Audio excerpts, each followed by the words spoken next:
Pridėjom pilną dėžę. Ir čia tokia nemaža, net nežinau, kiek čia tonų tilptų į tą telpą, į tą vadinamą dėžę. Ji net už mūsų priekabą. 3 priekabas tilp, ne, 2 priekabas, tai čia apie toną telp, tai čia porą tonų jaučiu.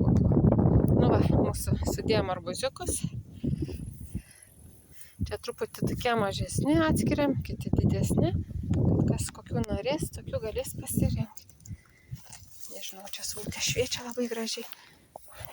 Nežinau, čia apie 10 kilogramų. Jau irgi gerai matos geltona žievė.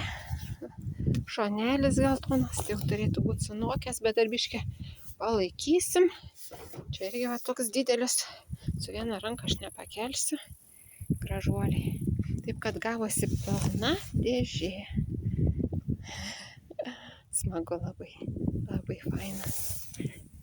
Labai. Dėžė tikrai didelė. Daug telpa.